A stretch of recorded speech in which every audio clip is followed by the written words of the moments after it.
नमस्कार दोस्तों, आप सभी का अपने YouTube चैनल लक्ष्य कोचिंग क्लासेस में स्वागत है। इससे पहले के लेक्चर्स में आपने बीमा के बारे में, भौतिक विज्ञान के बारे में और बीमाओं के उपयोग के बारे में और बीमा कहाँ नहीं उपयोग की जा सकते इसकी सीमाओं के बारे में समझा। अब अगर इन लेक्चर्स को आपको फिर से देखना हो या किसी लड़के ने इस वीडियो को ऐसे ही देखना शुरू कर दिया हो और इससे पहले की वीडियोस ना देखे हों तो कृपया डिस्क्रिप्शन बॉक्स में जाइए, और या फिर एक और तरीका है कि आप सीधे चैनल पे जा कर के प्लेलिस्ट में या फिर वीडियोस के सेक्शन में जा कर के इन वीडियोस को पुनः देख सकते हैं। आज हम एक इम्पॉर्टेंट क्लास लेने जा रहे हैं। ये क्लास बीमा की सबसे इम्पॉर्टेंट क्लास होगी।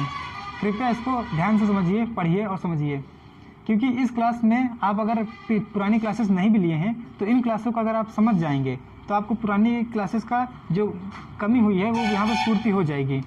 क्योंकि आज हम कुछ महत्वपूर्ण सवाल लेने जा रहे हैं। ये महत्वपूर्ण सवाल इस प्रकार के होंगे कि अगर आप इनको समझ लिया तो आप इन पाठों को अच्छे से समझ जाएंगे, क्योंकि ये कुछ मतलब स्पेशल टाइप के सवाल हैं। अगर आप इनको समझ गए तो इनके द्वारा ही आप पाठ की गहराई को थोड़ा थोड़ा समझने लगेंगे। जिन लड़कों ने इससे पहले की लेक्चर्स को देखा है उन लड़कों के लिए फ़ायदा ये रहेगा कि वो इन क्वेश्चंस की मदद से, इन चुनिंदा लिए गए क्वेश्चंस की मदद से होगा ये कि उनके कॉन्सेप्ट और मजबूत होंगे बीमा को लेकर के, और साथ ही साथ बीमा कैसे निकालना है, कैसे याद रखना है और नए सवालों को कैसे हल करना है, इसकी थोड़ा रैपिड, थोड़ा तेज़ रफ्तार पकड़ेंगे इस चीज़ पे। और जिन्होंने बस केवल इस वीडियो को देखा है उनके लिए बस यही होगा फ़ायदा कि उनको पार्ट थोड़ा कम समझना पड़ेगा, तब भी उनका सवाल लगाने का तरीका समझ में आ जाएगा। तो आज चलते हैं इस वीडियो को देखने और समझने की बीमा को निकाला कैसे जाता है, या इस चीज़ को फिर से एक बार समझने, थोड़ा एक अलग तरीके से, थोड़ा मतलब एक नए अंदाज में। चलिए देखते हैं। तो हम पहला सवाल ये लेते हैं। इस सवाल में ये दिया गया है, थोड़ा मैं इसको पढ़ देता हूँ कि if x is equals to 80 plus bt square and where x is the distance travelled by the body in kilometre and t is the time in seconds, then find the units of b। मतलब कहने का ये है, सवाल हिंदी में ये बोलना चाहता है कि x अगर किलोमीटर में लिया जाए और ये समीकरण दिया हो 80 प्लस bt स्क्वायर, t यहाँ पर सेकेंड में हो, तो हमें केवल b के यूनिट पता करने हैं, a के नहीं पता करने हैं। तो इस सवाल को अगर आपने लगाना सीख लिया, या इस सवाल में जो सिद्धांत या फॉर्मूला थ्योरीज का प्रयोग किया गया है अगर आप उन्हें समझ गए तो आप बीमा को काफ़ी अच्छे से समझ पाएंगे। कृपया इस वीडियो को सही से देखिएगा। तो इसमें जब सवाल में जो दिया है उसको समझते हैं पहले कि x जो है 80 प्लस bt स्क्वायर के बराबर है, और यहाँ पे x जो है किलोमीटर, x की यूनिट यहाँ पर किलोमीटर में ली गई है, और समय को यहाँ समय की यूनिट सेकेंड ली गई है। तो आपको यहाँ पर करना ये कि मात्रक b का पता करना है। इनके मात्रक किलोमीटर और सेकंड है, a का मात्रक नहीं दिया है, और a की मात्रक की जरूरत पड़ेगी कि नहीं पड़ेगी आज इस सवाल में समझते हैं। देखिए, बीमा में बताया गया था कि जैसे कोई भौतिक राशि a है, वो बराबर है b स्क्वायर प्लस cd, ऐसे कुछ करके कोई भी समीकरण है। तो ये बताया गया था कि जो इसकी बीमा होगी वो इस पूरे पक्ष की बीमा के बराबर होगी। दोनों पक्षों की बीमा क्या होंगी? बराबर होंगी। माने LHS की बीमा बराबर RHS की बीमा, ये आपको बताया गया था। मगर RHS या LHS दोनों में भी किसी पक्ष में प्लस या माइनस के साइन लगे हैं, तो प्लस और माइनस के साइन जिन टर्म्स को या जिन पदों को जोड़ रहे हैं, वास्तव में वो टर्म्स या पदों की बीमा भी बराबर होंगी। माने यहाँ पर दिया होगा कि b स्क्वायर और cd आपस में प्लस साइन से जुड़े हैं, तो यहाँ पर b स्क्वायर की बीमा बराबर cd की बीमा होगी। दोनों पक्षों की बीमा बराबर होगी यहाँ पर भी। क्यों? क्योंकि दोनों प्लस साइन से जुड़े हैं। ये बीमा का खास ही गुण है कि इन दोनों पक्षों की बीमाएं, मतलब इन दोनों इस पक्ष RHS में b स्क्वायर और cd दोनों की बीमाएं बराबर होंगी, क्योंकि दोनों यहाँ पर प्लस साइन से जुड़े थे। ये सिद्धांत का आप हमेशा ध्यान रखिएगा कि दोनों, ये जो भी कोई भौतिक राशि अगर a है और वो दिया गया हो इस तरह से, इस रूप में दिया हो, प्लस या माइनस के रूप में दिया हो, तो इन दोनों की बीमाएं बराबर होंगी। इस छोटे सी बात को अगर आप ध्यान रखेंगे तो इस तरह के सवाल आप बहुत अच्छे से लगा सकते हैं। न केवल बहुत अच्छे से लगा सकते हैं, बिल्कुल मतलब बिना कलम कापी उठाए आप मतलब इसको लगा सकते हैं।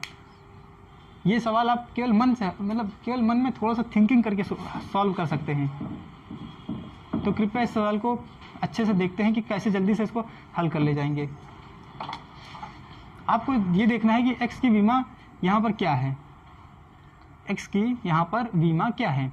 या देखिए, इसको आप चाहे तो विमा के टर्म में भी हल कर सकते हैं, यानी डायमेंशन के टर्म में हल कर सकते हैं, या फिर मात्रक के टर्म में भी हल कर सकते हैं।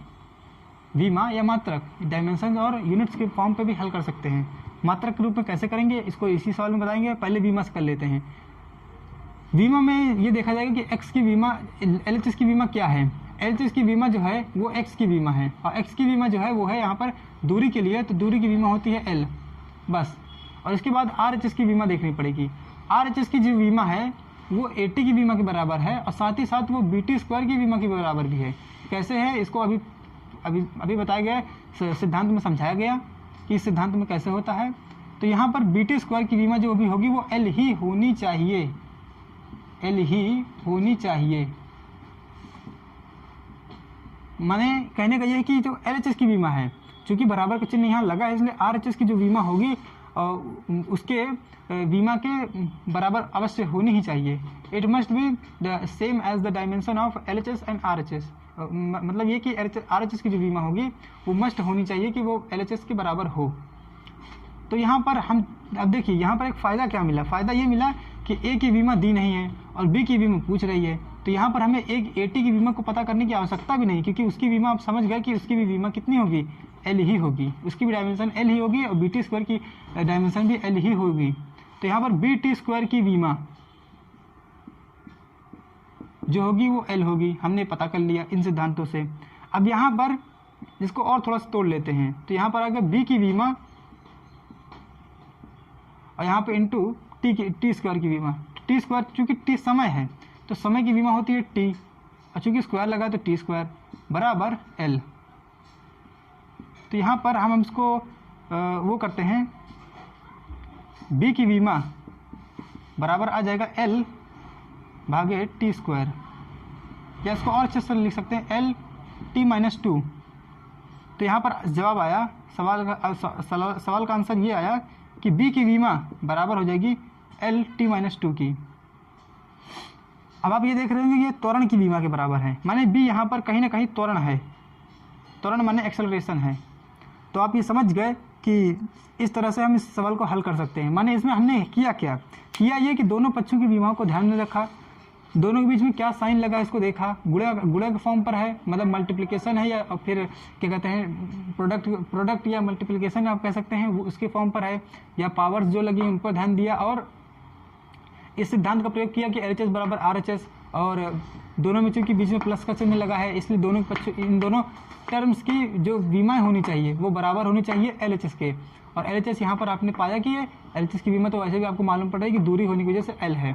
और फिर इसी के सिद्धांत का प्रयोग करके हमने सवाल में जो चीज़ नहीं दी है, A की बीमा वो नहीं दी है, तो भी हमने इससे अपना काम निकाल लिया, क्योंकि हमें मालूम पड़ गया कि AT की बीमा की कोई आवश्यकता नहीं है। फिर BT² की बीमा को डायरेक्टली अपने जल्दी से रखा L, और B की बीमा इंटू T² की बीमा, मतलब T² की बीमा जो कि खुद ही T² है, T2 है यहाँ पर, तो T2 को यहाँ पर पक्षांतरण किया, और इसके बाद हमने इसको हल किया तो मालूम पड़ा सॉल्व करने पर B की बीमा जो कि त्वरण है एक तरीके से राशि, और इसकी बीमा निकल गई LT-2। आप इस सवाल को एक बार देख लीजिए। अब आप इसको ही मात्रक के रूप में हल करने का प्रयास करते हैं। एक यहाँ पे कमी हो गई है कि यहाँ पर इसने मात्रक पूछा है, तो B की बीमा तो निकल आई, मगर B का मात्रक अभी क्या होगा, B का मात्रक। अब देखिए यहाँ पर दूरी को कह रहा है, सवाल में दिया कि दूरी को यहाँ पे x लिया गया है, दूरी का प्रतीक यहाँ x लिया गया है, और x का मात्रक यहाँ किलोमीटर लिया गया है।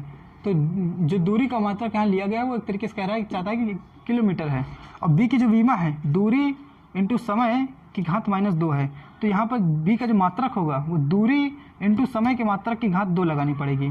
तो दूरी का मात्रक यहाँ पे चूँकि किलोमीटर लिया ही गया है, तो उसकी मात्रक हो जाएगा किलोमीटर।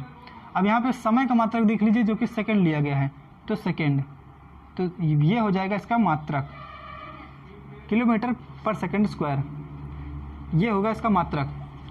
अब देखिएगा ये जवाब, अब इसको मिटाना नहीं जाएगा, यही जवाब आपको दूसरी विधि से निकल के आ जाएगा।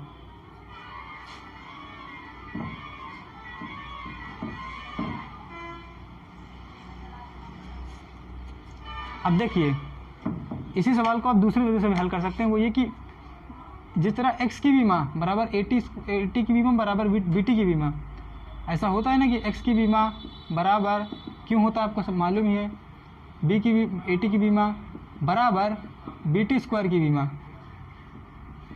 उसी तरह से इनके मात्रक भी बराबर होंगे, इनके सभी के मात्रक भी बराबर होंगे, क्योंकि मात्रक जो होते हैं बीमा जो होती है वो मात्रक से ही निकलते हैं। तो x की मात्रक अगर यहाँ पर किलोमीटर लिया गया है तो 80 के मात्रक भी किलोमीटर ही होगा, bt स्क्वायर का मात्रक भी यहाँ पे किलोमीटर ही होगा। तो अगर bt स्क्वायर का मात्रक है यहाँ पर किलोमीटर, तो यहाँ पे t स्क्वायर का b का मात्रक होगा यहाँ पे किलोमीटर भागे t स्क्वायर का मात्रक, और किलोमीटर भागे या तो कह सकते हो सेकंड स्क्वायर, या कह सकते हो किलोमीटर पर सेकंड स्क्वायर।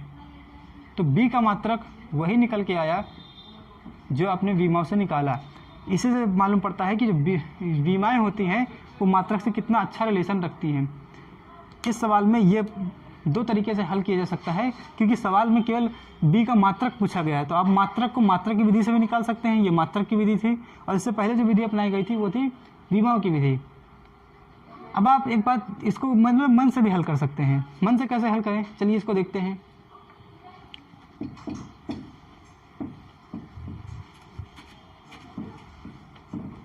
इसको हम अपने मन में ही सॉल्व कर सकते हैं, कैसे देखते हैं। सवाल चूंकि दिया था कि x बराबर 80 प्लस bt स्क्वायर। आपको अगर पहला सिद्धांत क्लियर है, वो ये कि प्लस और माइनस होने पर जिन जिन पदों में ये टर्म्स होते हैं, ये पद होते हैं, ये टर्म्स या पद जिन जिन चिन्हों से जुड़े हैं, अगर वो प्लस या माइनस हैं तो इनके विमाएँ आपस में, विमाएँ कह लो या मात्रक कह लो, वो बराबर होंगे। ये मतलब क्लियर है, आपके दिमाग में एकदम मतलब स्पष्ट रूप से बैठा है, माने इतने स्पष्ट से बैठा है कि आपको बस आपने बस देखा तो आपको तुरंत याद आ गया। तो आपको ये होगा कि यहाँ पर जो 80 है और ये जो bt स्क्वायर है, इसकी विमा आपको तुरंत दिमाग में आ गई कि हाँ भाई बराबर होंगी। और जब बराबर होंगी तो आपको तुरंत इस पर ध्यान ही नहीं देना है, क्योंकि पूछ b के लिए रहा है तो a पर दिया भी नहीं है, a के लिए पूछ भी नहीं रहा है, तो आपको b के लिए पूछ रहा है, b को ही मालूम करना है, और x और t को दिया है। तो आप बस डायरेक्टली इस सूत्र को इस रूप में देखिए। आप इसको प्रोपोर्शनल ले सकते हैं, वैसे इसको इस रूप में लीजिए, और इस रूप में लेके मन में ही सोच लीजिए कि मतलब मन में सोचिए कि ये l है, यहाँ पे ये t स्क्वायर है, ये b पूछ रहा है, b की विमा पूछ रहा है, तो b बराबर यहाँ पर l बाई टी स्क्वायर, और बस LT माइनस 2। इतनी जल्दी से 2-3 लाइनों में सवाल आ गया, क्योंकि इसको आपको मन से करना है। मतलब यहाँ पर मन से जब आप सॉल्व करें तो आपको बस एक चीज़ होनी चाहिए, आपके सिद्धांत क्लियर होने चाहिए, एकदम स्पष्ट होने चाहिए। आपको इसमें डगमगाना नहीं चाहिए कि सिद्धांत में ये क्या होता है, सिद्धांत में ऐसा है कि नहीं है, सिद्धांत के हिसाब से चलेंगे तो कैसा होगा, इस चीज़ पर को लेके आपको डगमगाना नहीं है। अगर आप डगमगाए तो आप सवाल गलत कर बैठेंगे। कब? जब आप मन से हल कर रहे हैं। तो ये विमाओं को लेकर फिजिक्स में, वैसे भी फिजिक्स सिद्धांतों पर चलती है, फिजिक्स सिद्धांतों पर चलती है। तो आप कृपया सिद्धांतों को जितना हो सके इतना मतलब स्ट्रांग बनाइए, इतना मतलब स्पष्ट रहिए सिद्धांतों के प्रति कि आपको कोई डाउट ही ना रहे सिद्धांतों के प्रति। इसीलिए कहते हैं कि थ्योरी फिजिक्स की अच्छे से पढ़िए। अब मैं आपको बताने जा रहा हूँ कि फिजिक्स को मतलब सवालों को मतलब कैसे तैयार किया जाता है किसी भी चीज़ के लिए, चाहे वो बोर्ड हो, कंपटीशन हो, किसी भी चीज़ के लिए सवालों को तैयार ही कैसे किया जाता है। अपने आप को कैसे तैयार करें कि इन सवालों को हम सही से कम समय में, चाहे वो बोर्ड हो, चाहे वो क्या कहते हैं कंपटीशन हो, कंपटीशन चूँकि कम समय की आवश्यकता होती है, किसी भी सवाल को जितना हो सके उतना कम समय में हल करने की आवश्यकता होती है, तो इनको किया ही कैसे जाए। तो देखिए, सबसे पहले तो आप काम करिए कि आपने जो भी पार्ट हो, कोई भी लेसन हो, उस लेसन का थ्योरी को अच्छे से समझिए। एक बार, 2 बार, मतलब how many times you want, you have to learn that theory whatever how many times if you want। मतलब ये कि जितनी बार आपको हो सके उतनी मतलब उसको थ्योरीज को समझिए, चाहे वो 1 टाइम्स हो, 2 टाइम्स हो, 3 टाइम्स हो, कितनी भी टाइम्स आप समझिए। आपको बस वो थ्योरी एकदम क्लियर होनी चाहिए, एकदम स्पष्ट, आपके अंदर एकदम बहुत अच्छी क्लियरिटी होनी चाहिए इस थ्योरी के प्रति। अगर आपके अंदर क्लियरिटी है तो आप थ्योरी क्लियर है, कॉन्सेप्ट क्लियर है, तो फिर आप समझिए कि आपकी फिजिक्स की आधी जर्नी कंप्लीट। और आधी जर्नी यहाँ से कंप्लीट होगी कि आप दिए गए सवालों को, जो भी क्वेश्चंस दिए हों, उन क्वेश्चंस को आप जितनी बार हो सके लगाइए, हल कीजिए। किसमें? कॉपी में, कॉपी पे हल कीजिए, सॉल्व कीजिए उसको। बार बार सॉल्व करिए, मतलब बीच बीच में समय अंतराल, मतलब ये नहीं कि आप लगातार एक ही सवाल को बार बार सॉल्व कर रहे हैं। मतलब जब आपको लगने लगे कि ये सवाल हमको आ गया तो आप उसको छोड़ सकते हैं, फिर आगे वाले पाठों को भी समझते रहिए। इसीलिए जितनी जल्दी हो सके अब आपको नया कोर्स दिया जाएगा, माने आपको कुछ नया पढ़ाया जाएगा। बीमा काफ़ी दिन से चल रही है, इसलिए बीमा का चैप्टर क्लोज करके कुछ नया पढ़ाना शुरू किया जाएगा, तो आपको थोड़ा उसका भी स्वाद मिलेगा। और ये बीमा के सवाल आप बीच बीच में लगाते रहिएगा। इससे होगा ये कि आपको बीमा बीच में जब आप थोड़ा कुछ दिनों के बाद जब आप बीमा को सवालों को लगाते रहेंगे तो उससे आपको बीमा काफ़ी स्ट्रांग हो जाएगी। अगर आप लगातार बीमा को सवाल लगाएंगे तो आपका मन ही मतलब मन के अंदर एक मतलब वहम बैठ जाएगा कि हाँ भाई हमको तो बीमा आती है बहुत अच्छे से। मगर ऐसा ना करिएगा। मन को थोड़ा सा वश में रखने के लिए आपको करना ये है कि बीमा का एक दिन जैसे सवाल लगाया तो 2-3 दिन बाद फिर से बीमा का सवाल लगा ही लीजिए, चाहे वो थोड़े से ही लगाइए। कुछ हार्ड क्वेश्चंस को देख लीजिए बीमा के 2-3 दिन बाद, क्योंकि आपने अभी शुरुआत में ही बीमा पढ़ी है। मतलब आपका बीमा एकदम अभी शुरुआती लेवल पर है, अभी इतना आपके दिमाग में एकदम अंदर तक ठोस रूप से बैठ नहीं पाया है। तो इसके लिए आपको करना यही है कि आपको कॉन्सेप्ट क्लियर करने के बाद, कॉन्सेप्ट एक बार अच्छे से क्लियर करने के बाद आपको थ्योरी आपको मतलब थ्योरी के ऊपर जो भी क्वेश्चन बेस्ड हैं उन क्वेश्चंस को आपको जितना हो सके उतना क्वेश्चंस को लगाइए। मतलब ये कॉपी में लगाना है। कॉपी में इसलिए लगाना है क्योंकि जैसे आपने अभी देखा कि मन से आप सवाल को सॉल्व करते हैं। जब अपने माइंड में सॉल्व करते हैं सवाल को, कई बार अगर हल्का फुल्का भी अपने अंदर डाउट है तो वो सवाल गड़बड़ हो जाता है। ये समझिए कि क्वेश्चंस को आप जितनी बार हो सके कॉपी में सॉल्व करें। कारण ये कि मन में जब सॉल्व करते हैं सवाल को तो हल्का फुल्का अगर आप क्लियरिटी कम अच्छी है तो सवाल गड़बड़ हो सकते हैं। तो सवाल में गड़बड़ी ना हो तो इसलिए शुरुआती लेवल पर आप क्वेश्चंस को कॉपी में सॉल्व करिए, कई बार सॉल्व करिए। मतलब कई बार का मतलब बताया कि बीच बीच में सॉल्व करते रहिए। कई बार का मतलब ये है कि बीच बीच में कॉपी में सवाल को सॉल्व करते रहिए बीच बीच में। और फिर उसके बाद अगर आपके अंदर अच्छी खासी प्रैक्टिस हो जाए, अच्छी खासी प्रैक्टिस होने के बाद आप उन सवालों को मन से भी सॉल्व करने के कैपेबल हो जाते हैं। ऐसी कैपेबिलिटी आपके पास आ जाती है कि आप सवालों को अपने मन में भी सॉल्व कर सकते हैं। तो इस कैपेबिलिटी का आप काबिलियत का अच्छे से इस्तेमाल करेंगे और समय बचाते हुए सवालों को मन से सॉल्व करेंगे। मगर आपको अपने आप को पूरी तरह से समर्पित करना पड़ेगा।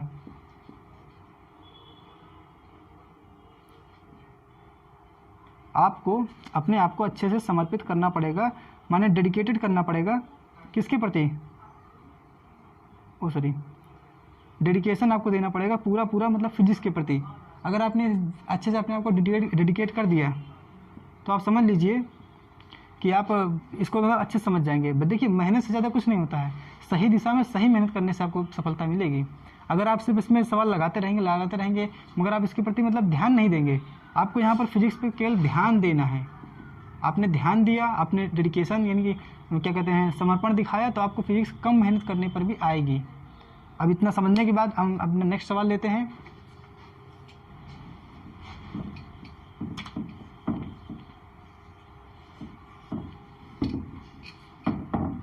नेक्स्ट सवाल है कि f इक्वेशन दी गई है f = 80 + bt²। अब इसमें भी a और b दोनों की विमाएँ निकालनी है। अब इसमें चूंकि विमाएँ निकालनी है इसलिए हम मात्रकों वाला मेथड नहीं इस्तेमाल करेंगे। चलिए देखते हैं। यहाँ पर f की विमा यानी कि LHS की विमा बराबर RHS की विमा होनी चाहिए। और f की विमा आपको मालूम ही है कि MLT-2 = यहाँ पर होगा ये कि चूंकि अब आपको मालूम है, अब इसलिए इसको बार बार नहीं बताया जाएगा। दोनों टर्म्स की जो विमा होंगी बराबर होंगी, इसलिए AT की विमा जो होगी वो इसकी विमा के बराबर होगी, बराबर BT² की विमा।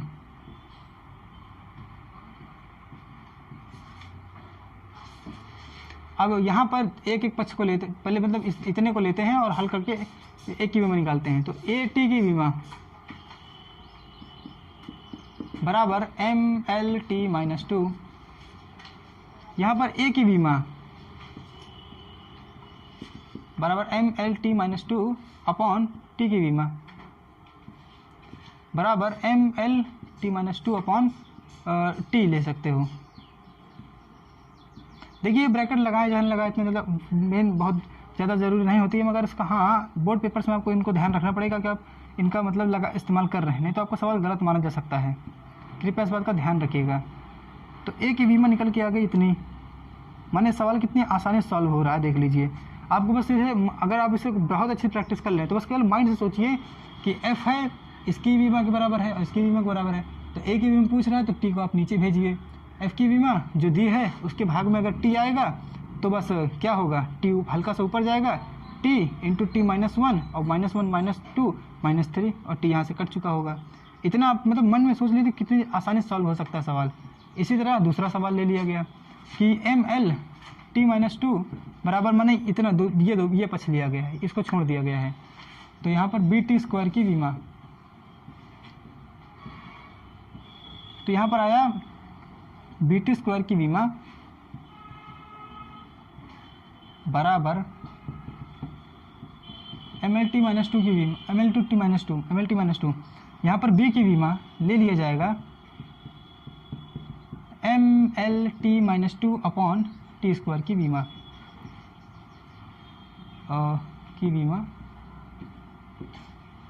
अब आएगा MLT-2 अपॉन T2। अब यहाँ पे तुरंत आप सोच लीजिए कि T ऊपर जाएगा तो आपको घातांकों के नियम के अनुसार MLT-4 हो जाएगा किसकी बीमा, B की बीमा। इसमें भी वैसा ही कि अगर आप इसको अच्छी खासी प्रैक्टिस रखें तो आप बस मतलब आपके दिमाग में क्लियर इमेज होनी चाहिए कि एफ़ की बीमा क्या होती है, माने क्लियर इमेज होनी चाहिए, मतलब एकदम स्पष्ट मालूम होना चाहिए कि एफ़ की जो बीमा होती है वो तुरंत ही आपके दिमाग में एफ़ सुनाई दे तो आपको बस तुरंत सुनाई देना चाहिए कि एफ़ नहीं वो MLT-2 है। अगर आप इस तरह से पढ़ाई करेंगे तो आपको सवाल बहुत ही सरलता से और बहुत ही तेज़ी से सॉल्व होंगे। आपको बस तुरंत बी की बीमा चाहिए और यहाँ पे BT² है तो T² को नीचे भेजा ऐसे अपॉन करके, तो ये फिर ऊपर जब जाएगा तो यहाँ पर 2 - 2 बनाएगा इस तरह, और यहाँ पर फिर ये इतना आ जाएगा। अगर आप इस तरह सवाल लगाएंगे तो आपका सवाल बहुत तेज़ी से सॉल्व होंगे। कृपया आप इन सबको नोट कर लीजिए।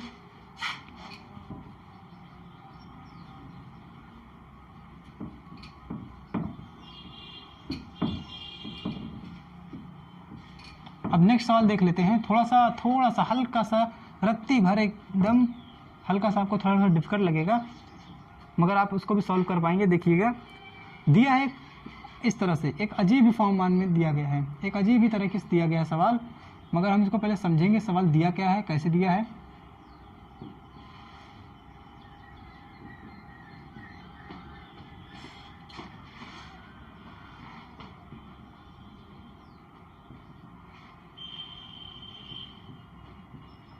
पूछ रहा है कि अगर सवाल दिया है कि x as a function of t, यहाँ पर जब भी पहले सवाल का पहला LHS देखते हैं कि LHS क्या कहना चाहता है, x is a function of t।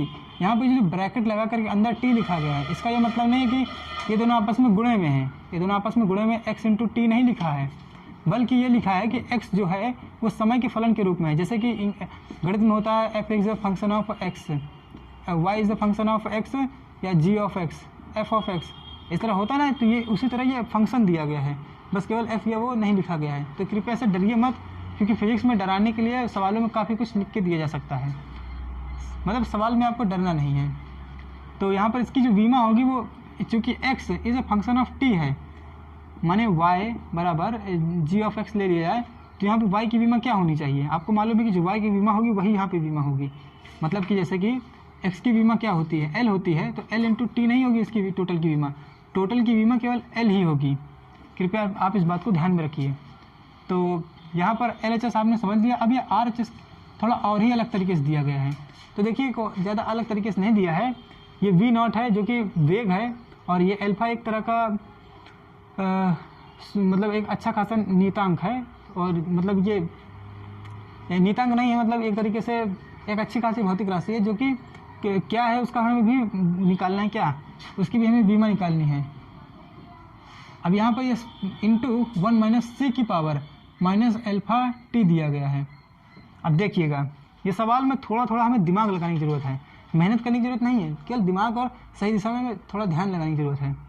अब LHS की बीमा तो हमें मालूम है, LHS की बीमा बराबर RHS की बीमा कर देंगे तो हमको क्या मिलेगा इस बार देखते हैं। L बराबर V0 अपॉन अल्फा ऑफ 1 - सी की पावर माइनस अल्फा टी की वीमा। अब आप एक बात पता कर रहे होंगे कि हमको वी नॉट की भी वीमा नहीं मालूम है, अल्फा की भी वीमा नहीं मालूम है, और पूछ इन्हीं दोनों की रहा है और सवाल इसी तरह दिया हुआ है। तो यहाँ पर तो कुछ समझ ही नहीं आ रहा है कि हम किसको क्या इधर भेजें, क्या कैसे क्या करें, कुछ समझ ही नहीं आ रहा है।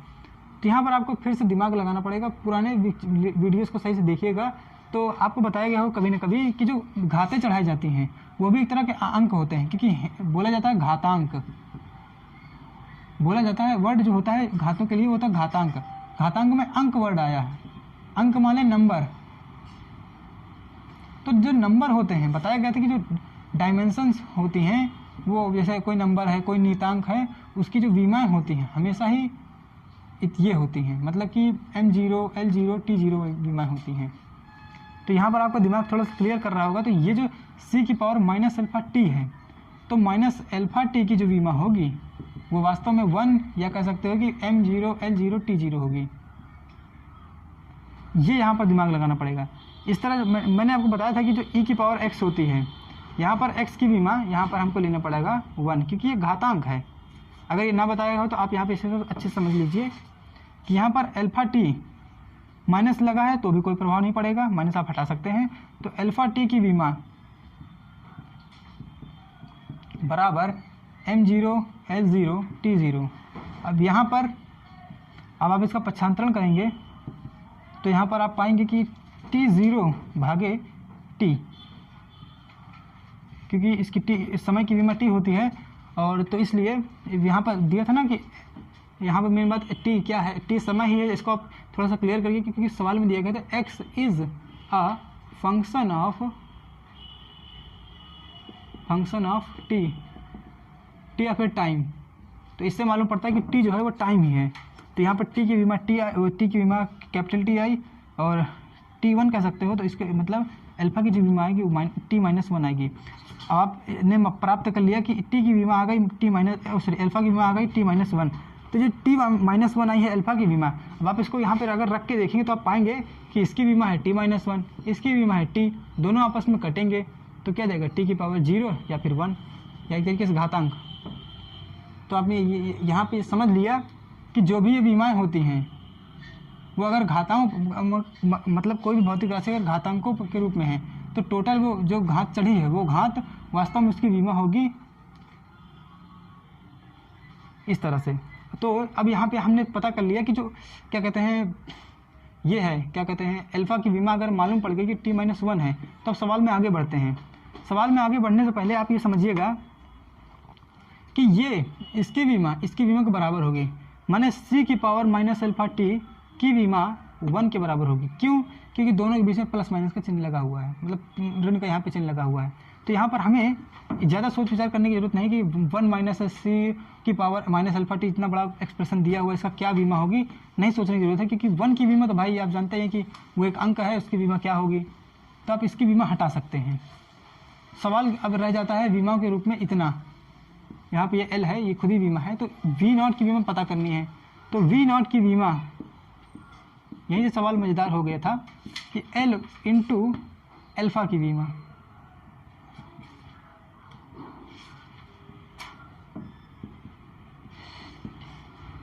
अब V0 की बीमा बराबर हो जाएगा L इंटू अल्फा की बीमा जो आई थी, अल्फा की बीमा आई थी T-1। तो यहाँ पर V0 की जो बीमा होगी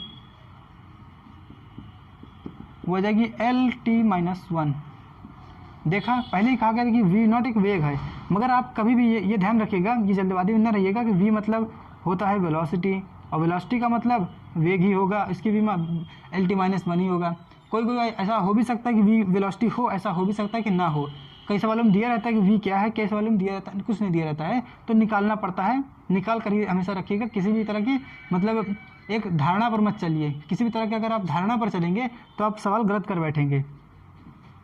तो आप इसको देख लीजिए अच्छे से और सवाल को अच्छे से समझ लीजिए। अब कुछ नए सवाल लिए जाते हैं, तब तक इसको मिटाना पड़ेगा।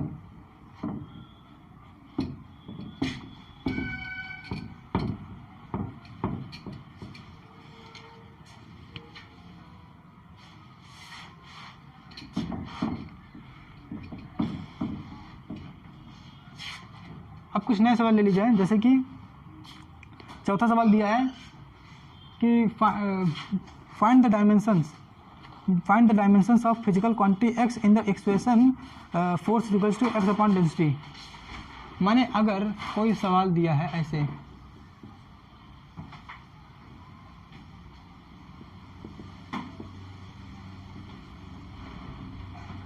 सवाल ये दिया गया है कि कोई इक्वेशन दी गई है ऐसा इस रूप में कि बल या फोर्स बराबर x अपॉन डेंसिटी यानी घनत्व, तो x की विमा क्या होगी।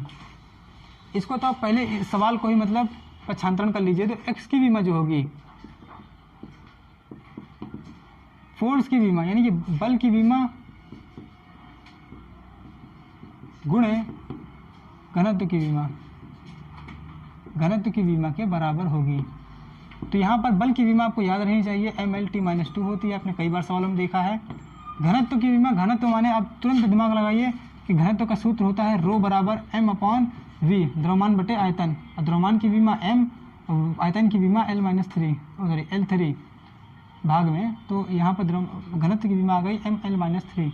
आप इसको यहाँ पर चुपचाप से पुट कर दीजिए और आप पाएंगे कि इस इक्वेशन में x की विमा जो आएगी m2, दोनों घाते जुड़ने पर यहाँ पे इसको और अच्छे से लिख सकते हैं 1 + 1 इंटू एल की विमा हो जाएगी L1-3, यहाँ से यहाँ ही गया, और t की विमा -2।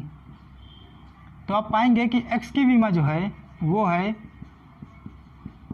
m2 L-2 t-2। तो इस तरह ये बहुत ही मतलब जल्दी सवाल हल हो गया, वो तभी जब हमने इस सवाल को पहले से ही पक्षांतरण किया। अगर हम थोड़ा थोड़ा स्टेप में करते तो थोड़ा बड़ा हो सकता था। इस सवाल को आप कृपया देख लीजिए, इस सवाल को आप अच्छे से मन में भी सॉल्व कर सकते थे कम समय लगा करके। पांचवा सवाल ये है, थोड़ा अच्छा सवाल है इस बार, इसको आप अच्छे समझेंगे, थोड़ा देर लगाइए मगर अच्छे समझेंगे। इक्वेशन दी है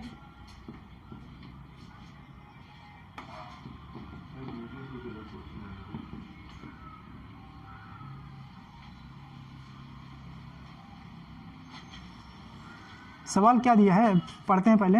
the number of particles given by n is equals to -d into n2 - n1 upon x2 - x1 crossing per unit area perpendicular to x axis in a unit time where n1 and n2 are the number of particles per unit volume for the value of x mean to x2 - x1 find the dimensions of d called diffusion constant.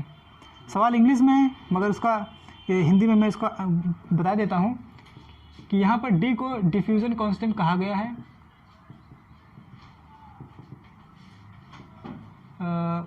Constant या कह सकते हो विसरण नियतांक, ऐसे कुछ।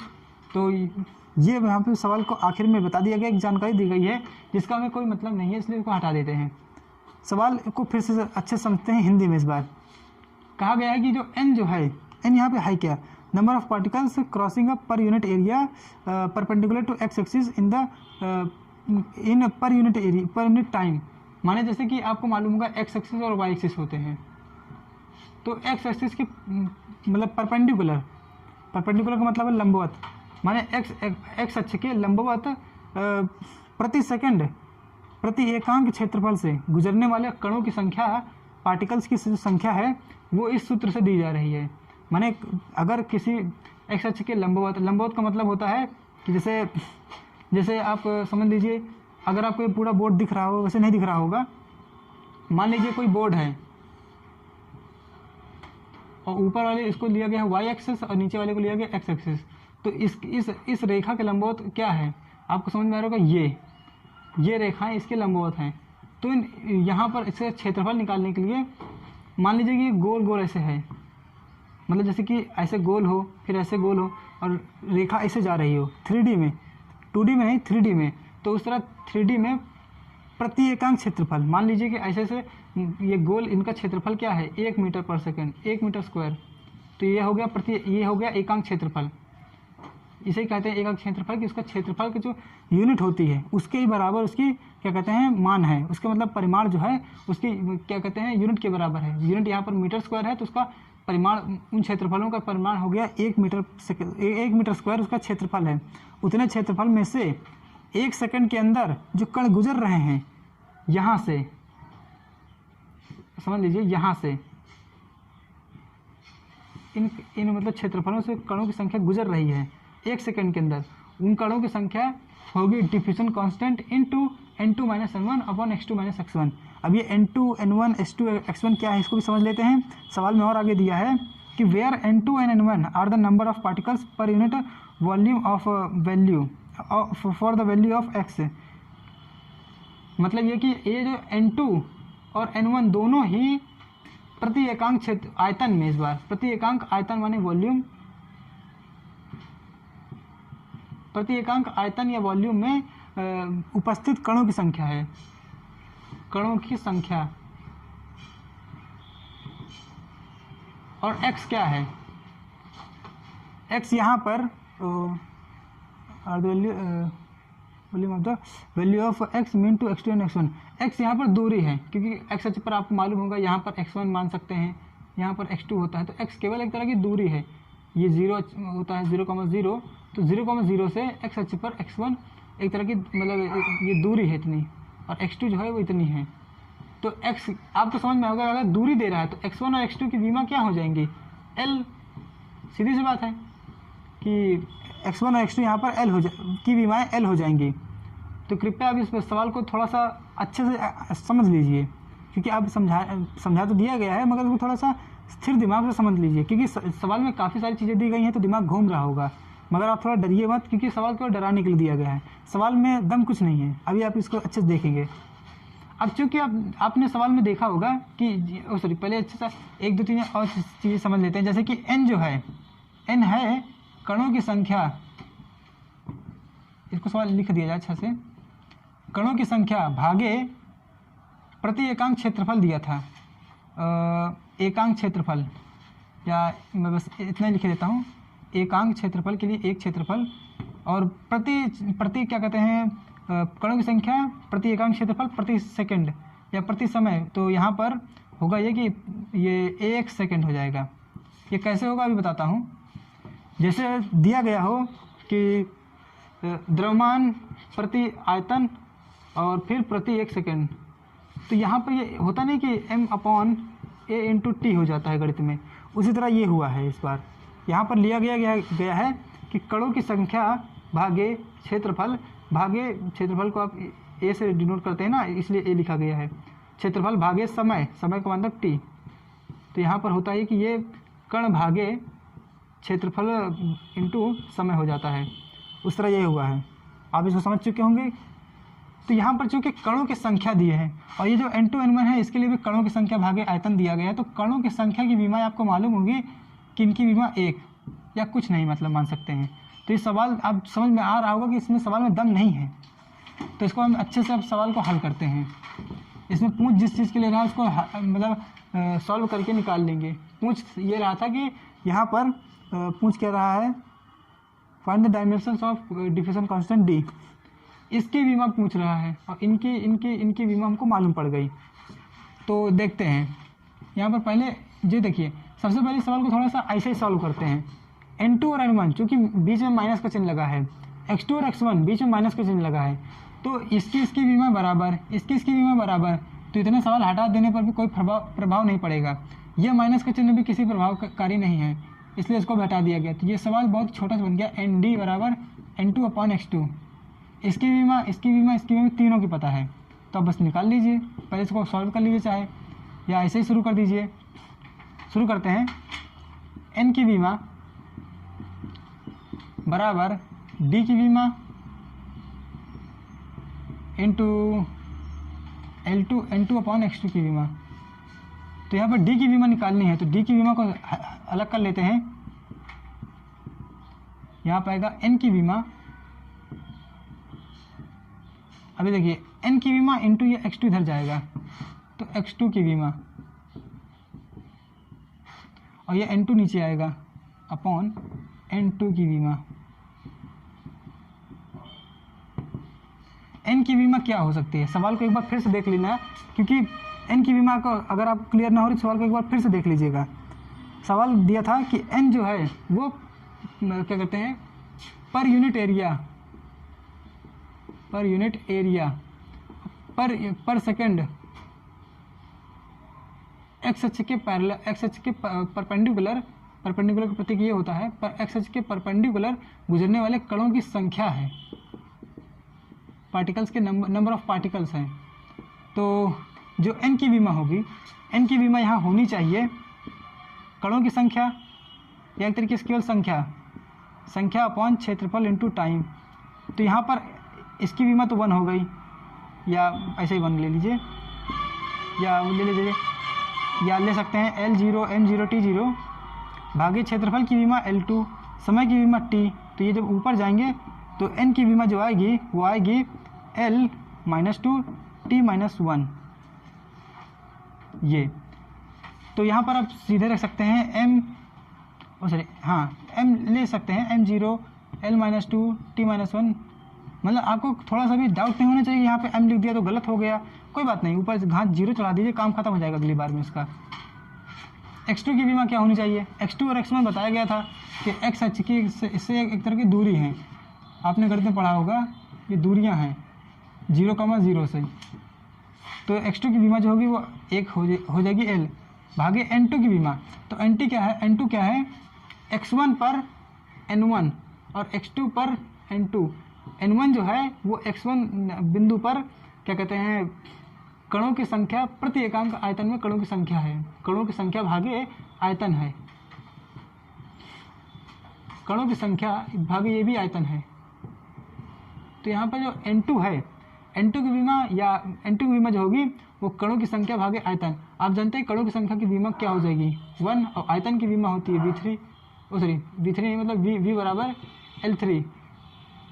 तो यहाँ पर जो इसकी विमा आ जाएगी n2 की विमा आ जाएगी L-3, क्योंकि L3 ऊपर जाएगा और क्या कहते हैं 1 की कोई बात ही नहीं। तो यहाँ पर v की विमा आ जाएगी n2 की विमा आ जाएगी L-3।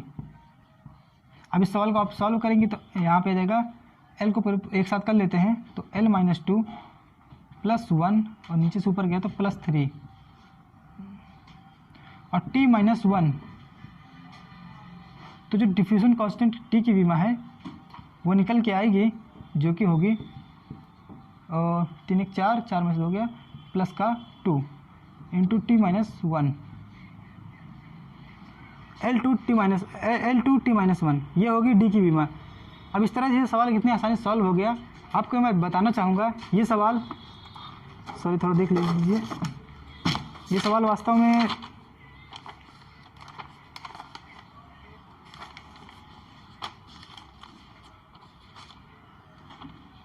मतलब कंपटीशन लेवल का सवाल था, फिर भी आपने इसको हल कर लिया।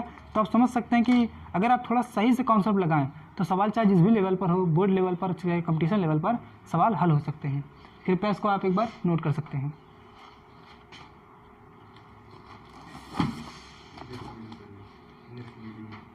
तो चलते हैं अब इतना तो आपने समझ लिया, आपका कुछ दिमाग में क्लियर हो गया होगा, कुछ बच्चों का मतलब जो डाउट रहा हो थोड़ा क्लियर हो रहा है। अब आप इसके आगे की चीज़ें हम नेक्स्ट वीडियो में देखेंगे और सवाल लगाएंगे और इसको और अच्छे से समझेंगे। थैंक यू बच्चों।